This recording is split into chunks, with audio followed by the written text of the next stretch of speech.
La chanteuse Aretha Franklin et sa voix inimitable nous ont quittés le 16 août 2018.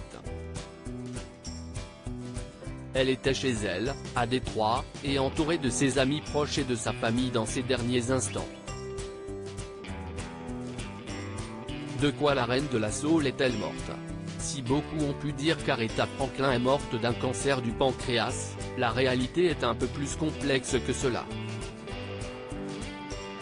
La chanteuse née à Memphis dans l'État du Tennessee le 25 mars 1942 souffrait d'une tumeur neuro-endocrinienne pancréatique maligne, à distinguer de la forme la plus courante du cancer du pancréas.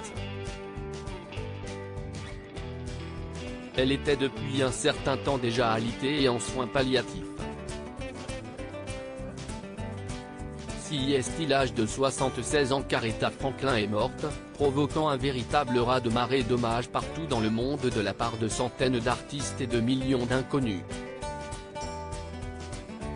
À New York, les fans se rendent aux stations de métro Franklin Street et Franklin Avenue pour lui rendre hommage, mais aussi sur son étoile du Hollywood Boulevard à Los Angeles ou encore là où elle est née, à Memphis. Avant ses obsèques et tout comme l'activiste Rosa Parks également morte à Détroit, le corps d'Aretha Franklin a été exposé pendant 3 jours au musée d'histoire afro-américaine Charles H.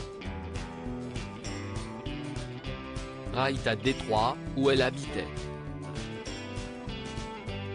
Ce sont plusieurs dizaines de milliers de personnes qui ont ainsi défilé pour voir le corps d'Aretha Franklin et lui rendre un dernier hommage avant ses funérailles, qui ont eu lieu le 31 août 2018 au temple Greater Grace de Détroit. De nombreuses personnalités avaient fait le détour, comme Jennifer Hudson, Queen Latifah, Loretta Devine, Bill Clinton ou encore Ariana Grande.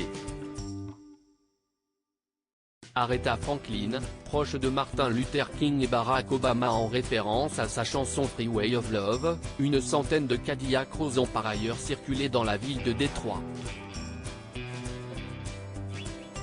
En plus d'être connue pour sa voix incroyable, incarnation de la soul, Aretha Franklin s'est aussi démarquée dans le mouvement des droits civiques, qui a notamment repris sa chanson Respect comme un de ses nombreux hymnes. Grâce à son père pasteur, elle fait la connaissance de Martin Luther King, qui se rend régulièrement à Détroit. C'est notamment grâce à ses visites et au temps passé avec lui qu'il est devenu une véritable inspiration pour Aretha Franklin, qui marche dans les pas de ses parents en devenant militante à son tour. C'est elle qui chantera lors de l'investiture de Barack Obama quand il est devenu président des États-Unis, incarnant encore le surnom de reine de la soul qui lui sera jamais attribué.